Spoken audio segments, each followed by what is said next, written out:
Meus queridos aqui presentes, também os irmãos que nos acompanham em suas casas, pelas redes sociais de nossa paróquia. Hoje nós estamos na segunda-feira da 7ª semana do tempo da Páscoa. A igreja no Brasil reza pela unidade dos cristãos e de maneira facultativa também a igreja celebra a memória de Santa Rita de Cássia, um grande exemplo para nós. E nós hoje, preparando a liturgia, várias pessoas perguntavam se nós mudaríamos esses textos para colocarmos os textos próprios ou possíveis da memória de uma santa religiosa. E depois, refletindo sobre esses textos, o padre decidiu mantê-los, porque o texto fala vivazmente do que também experimentou Santa Rita de Cássia, né? Nós começamos no Evangelho, que é sempre bom contextualizar, né? Esse é o capítulo 16 do Evangelho de João. Os discípulos e Jesus estão na última ceia, ainda é o episódio da última ceia.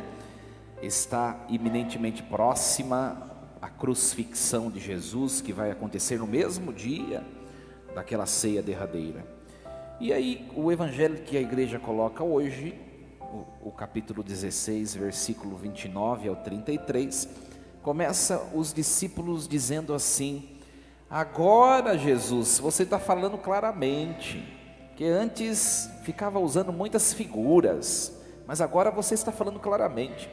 Agora sim sabemos de tudo, e que não precisa que ninguém mais te interrogues, porque nós sabemos de tudo. Agora sim você está falando claramente. Agora nós cremos que você veio da parte de Deus. E aí Jesus disse: vocês creem agora? Já faz 3 anos que eu estou falando com vocês, tudo aquilo que eu estou repetindo nesta ceia, nesta refeição, agora que vocês creem, né? No fundo, os discípulos provavelmente tentaram surpreender Jesus, né? Sabe quando a gente vai tentar fazer alguma coisa para surpreender alguém e a pessoa fica com aquela cara de, sabe? Ai meu Deus, nossa, não deu certo, né? Ou quando você faz uma surpresa e a pessoa pega aquela surpresa e fala: ah, tá bom, obrigado, né? Foi acredito que seja esse o sentimento, né? Jesus, agora nós cremos no Senhor. E a reação de Jesus é contrária ao que eles esperavam. Agora vocês creem, né? No fundo, Jesus está dizendo assim: eis que vem a hora e já chegou, em que vocês vão mostrar pelas suas próprias ações que vocês não creem em nada. Vocês vão se dispersar, cada um por um lado, e vão me deixar sozinho. Qual é esse momento em que os discípulos vão se dispersar e deixar Jesus sozinho? Daqui a algumas horas, que eles estão na última ceia. Lembra aquela quinta-feira santa? Daqui a algumas horas eles vão deixar Jesus sozinho. Por quê? Porque na verdade não creem de maneira completa. Porque a fé, ela resiste à aprovação. Mas a fé dos apóstolos sucumbiu diante da provação e do sofrimento. E acontece muito com a gente, e acontece muito com muitas pessoas, né? Quando surgem as provações da vida, se tivessem fé, se aproximariam mais de Deus. Mas quando surge a tribulação, o que acontece com um monte de gente? Se afasta de Deus e da igreja. Ah, Deus não me ama. Ah, não sei mais o que. Ah, eu faço tudo certo, vou na missa todo dia, pago o dízimo e sirvo no ministério não sei do que. E surgiu uma grande provação. Pois é para isso que você fez tudo o que você disse fazer, para você ficar firme no momento da provação, e não deu certo, porque você não está fazendo bem feito.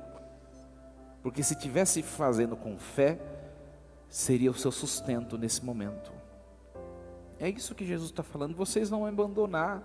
Vocês não creem vocês não creem em nada, né? Mas Jesus fala assim: olha, mas eu estou tranquilo, viu? Vocês podem até dispersar, porque na verdade eu não estou sozinho não. Pensando bem, o Pai está comigo, né?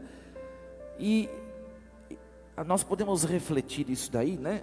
A vida, a experiência que os discípulos vão fazer de verdade da fé, essa experiência vai se mostrar só 50 dias depois da Páscoa, em Pentecostes, né? Em Pentecostes, e a partir daquele evento, aí sim eles vão poder dizer: nós temos fé.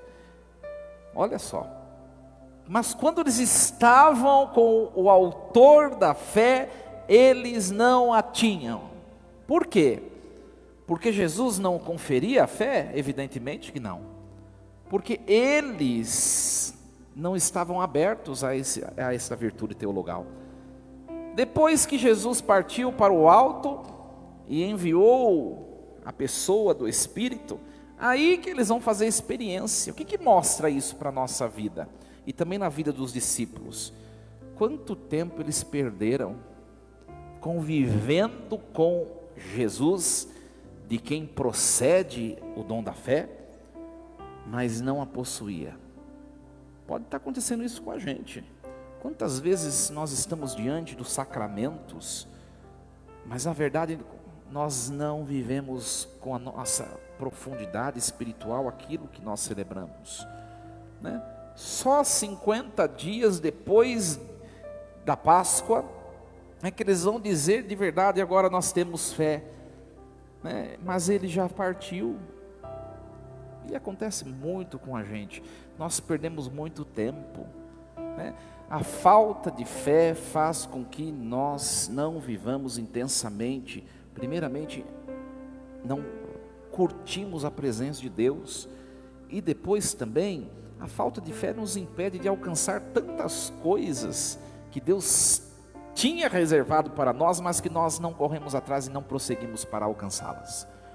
O medo exacerbado, a covardia, a preguiça, o desânimo, enquanto se perde tempo murmurando e reclamando. Olha quantas coisas faz com que nós paremos, enquanto nós já, se não tivéssemos mergulhado nelas, já estaríamos lá na frente. Quantas coisas, perdemos tempo. A falta de fé, essa instabilidade espiritual e humana, nos impede de alcançarmos tantas coisas grandiosas que Deus nos tem, que Deus tem para nós, né? Hoje estava ouvindo a homilia do Padre Mário, e ele dizia assim que às vezes nós somos cristãos ioiô, né? Não sei se alguém aqui escuta, cristão ioiô. Às vezes está lá em cima, nos braços do Pai, né? Às vezes está lá em cima nos braços do Pai, no colo de Jesus. Às vezes está lá embaixo, lustrando o pé do capeta. E é verdade, né? Quem tem fé não vive nem muito além da sua capacidade, mas também não fica aquém. Quem tem fé vive um equilíbrio humano perfeito, que não impede nem de alcançar o que Deus tem para ele, mas também não fica atrás. A fé é aquela virtude teologal que nos faz humanamente pessoas plenas. O que é meu eu vou correr atrás, eu vou conquistar. O que não é meu, pela fé e pelo discernimento, eu vou deixar de lado e vou buscar o que é meu. É isso que é ter fé. E nós vemos isso na vida também dos apóstolos, depois do Pentecoste. Nós ouvimos hoje o texto todo dos Atos dos Apóstolos, são retratos da fé da igreja depois de Pentecoste, tá? Aliás, quem escreve os Atos dos Apóstolos é o evangelista Lucas, né? O evangelho de Lucas são os atos de Jesus. o texto dos Atos dos Apóstolos são os atos da igreja, depois que Jesus sobe ao céu. A igreja continua, Jesus foi para o céu, mas ele continua presente pelo Espírito Santo, né? E hoje nós vemos que Paulo, ele chega, enquanto Apolo estava em Corinto, Paulo atravessa as regiões montanhosas e chega a Éfeso. E em Éfeso, ele pergunta, porque ele é apóstolo, ele é bispo: vocês já receberam o Espírito Santo? Né? E aí a turma de lá fala: nossa, mas quem que é esse? A gente nem sabe quem que é, né? A gente nem sabe quem que é o Espírito Santo. Aí ele pergunta: como assim? A igreja reunida, né? A igreja reunida em nome de Jesus, porque são cristãos recém-convertidos do judaísmo ou do paganismo. E ele pergunta: espera um pouquinho, mas vocês não foram batizados? Fomos. Mas como vocês não conhecem o Espírito Santo? Que batismo vocês receberam? Deixa eu entender um pouquinho o que está acontecendo. Recebemos o batismo de João. Está coberto ali, coitado, está restaurando. O batismo de João não era um batismo do Espírito Santo, era simplesmente um gesto que sugeria a busca da conversão. Mas o novo batismo que Jesus instituiu no Jordão também é uma busca pela conversão, mas o batismo agora confere a graça que vem do Espírito Santo.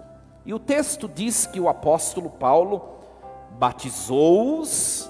Esse texto deu um pouco de confusão com alguns amigos refletindo sobre ele, né? Batizou-os, e depois Paulo impôs as mãos, confirmando a fé. Depois a gente vai ler os textos exegéticos sobre esse texto, e de fato ele confere o sacramento do batismo e confere o sacramento da crisma. Hoje a matéria do sacramento é o óleo, mas na era apostólica era a imposição das mãos, porque só o apóstolo pode confirmar. E aquele que é crismado é chamado a fazer experiência de Pentecostes. No fundo, essa comunidade não tinha feito a experiência de Pentecostes. Essa comunidade que já tinha provado, né, já tinha provado o testemunho daqueles apóstolos que tinham vivido Pentecostes, eles não tinham experimentado. Eles estavam igual os discípulos do evangelho de hoje, da última ceia. Pensavam que tinham fé, mas não tinham. E isso pode acontecer conosco. Quando o apóstolo os batiza, né, pelo batismo eles fazem parte da igreja, do corpo místico de Cristo, e eles recebem o perdão dos pecados. Quando o apóstolo crisma cada um daquela comunidade, o apóstolo está dizendo assim, pelo sacramento da crisma: parem de viver uma fé covarde e sejam agora maduros, e vocês são enviados para pregar o evangelho com coragem, sem medo, e enfrentar as adversidades da vida sem medo. Quem é crismado não pode viver uma vida de fé covarde. Quem é crismado aqui, irmão? E por que nós que somos crismados, às vezes fracassamos? Não é um bom testemunho para quem recebeu o Espírito Santo.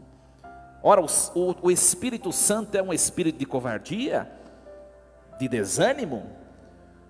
Não. E por que nós dizemos estar imersos no Espírito Santo, mas nós às vezes o somos? Porque na verdade nós ofuscamos o Espírito Santo de Deus, quando deixamos a nossa fragilidade passar à frente de Deus. Meus queridos, agora meditando um pouquinho a vida desta mulher que nós celebramos hoje, é um testemunho vivo daquela que viveu a plenitude do Espírito Santo. Santa Rita de Cássia viveu na transição do século XIV para o século XV, né? Quando nasceu, foi filha única, e conforme foi crescendo, sempre se percebeu nela traços de vocação religiosa. E de fato ela queria ser religiosa, mas não lhe foi permitido. Naquela época, não é como hoje, né? A gente faz o que quer, né? E ela foi prometida em casamento por um homem que se chamava Paulo Ferdinando. Teve 2 filhos, mas viveu a vocação matrimonial. Não parou na metade. Era aquilo que ela tinha de enfrentar naquele contexto histórico, ela foi lá e enfrentou e fez bem feito, né? E viveu a vocação matrimonial de maneira plena. Só que o seu esposo era um homem muito ríspido, né?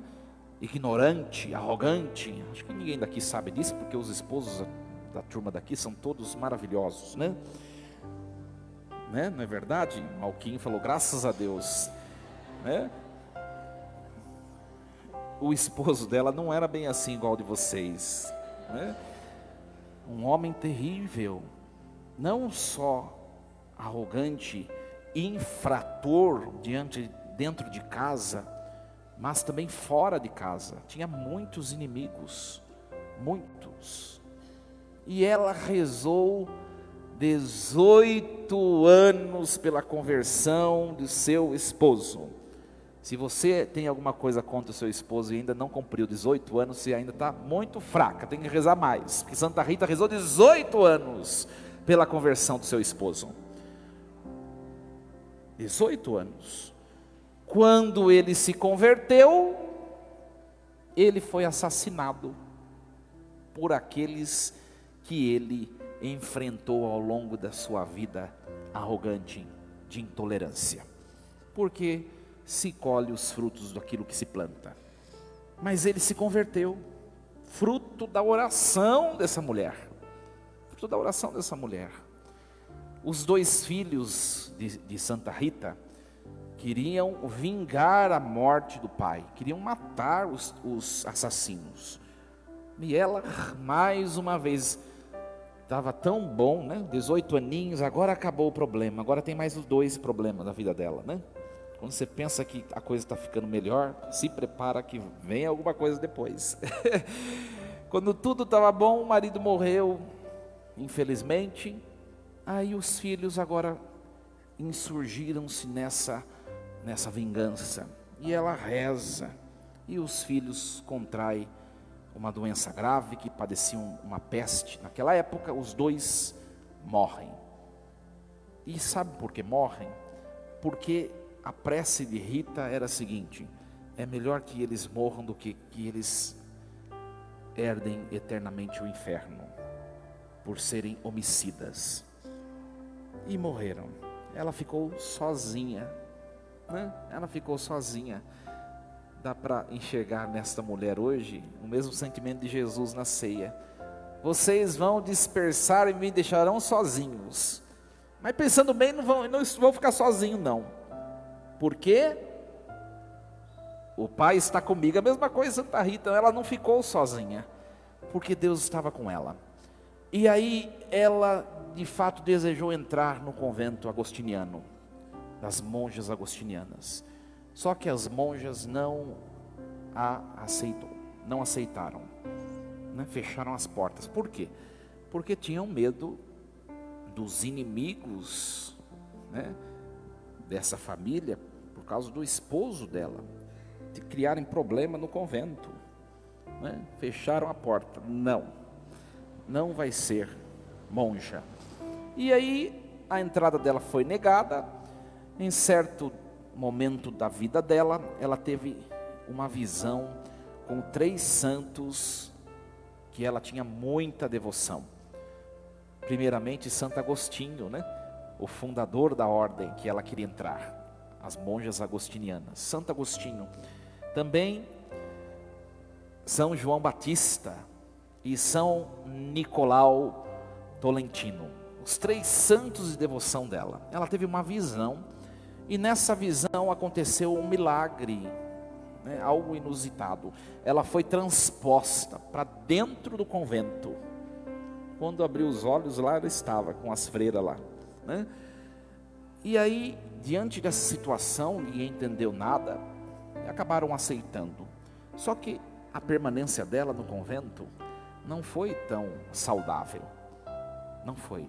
Perseguições, né? Conta a história que uma das perseguições é que a monja, a madre superiora, ordenou que ela regasse um tronco de árvore seco todos os dias. Então ela tinha que ir lá, aquele tronco de árvore, e regar todos os dias, para testar nela a obediência que é tão exigida para ser religiosa.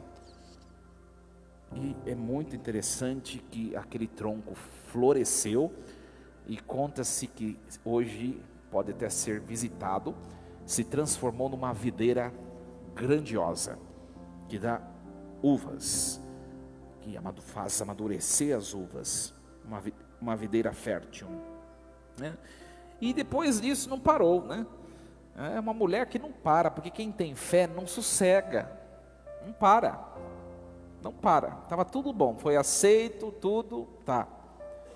Aí ela começou a rezar pedindo que ela queria experimentar os mesmos sofrimentos de Cristo na cruz. Tá bom, já que você pediu, Jesus lá do céu pegou um espinhozinho da sua coroa e jogou lá do céu. Tó, Rita, caiu bem na testa, assim. E aí caiu um espinho da coroa de Cristo, nasceu uma chaga, um estigma do espinho na fronte de Rita, né? Que não se curava de maneira alguma, aquilo permaneceu aberto, aquela ferida, né? E depois, no leito da morte, disse que o espinho sumiu quando ela estava já quase para morrer, e depois esta chaga vai se fechar, né? Mas no leito da morte, aí são histórias, né? Disse que uma parenta dela, ela pediu para uma parenta ir buscar figos e rosas, só que estava no tempo do inverno, né? E aí essa parente dela falou, ela deve estar delirando já no leito de morte, né? E quando ela chega na casa dela, está florescendo as rosas e os figos que no quintal estavam, no inverno, no pleno inverno europeu. Aí ela corre, pega e leva para Rita, como tinha a Rita pedido, né? E também disse que no leito de morte, uma das freiras que estava enferma a abraçou diante daquele perfume que exalava da sua chaga, e ela foi curada da sua enfermidade. Então, olhando para Santa Rita de Cássia, minha gente, uma mulher que foi casada, foi viúva e foi religiosa, viveu todas as vocações, e ela mostrou que em todas as vocações que ela viveu, ela mostrou que ela tinha esse bem precioso junto dela, que é a fé. Ela mostrou que ela vivia a experiência de Pentecostes, e a experiência de Pentecostes faz com que aquela pessoa não pare, não se vê vencida pela adversidade, mas vence pelo poder de Deus aquilo que está a enfrentar. Aprendamos com ela, aprendamos também com os apóstolos do Novo Testamento, aprendamos com Jesus, e que a nossa fé seja amadurecida e fortalecida por esses testemunhos que hoje a liturgia nos apresenta. Força e coragem, viu? Assim seja, amém. Um instante de silêncio, coloquemos a palavra de hoje na nossa vida, naquilo que nós estamos vivendo em nossa experiência pessoal, familiar.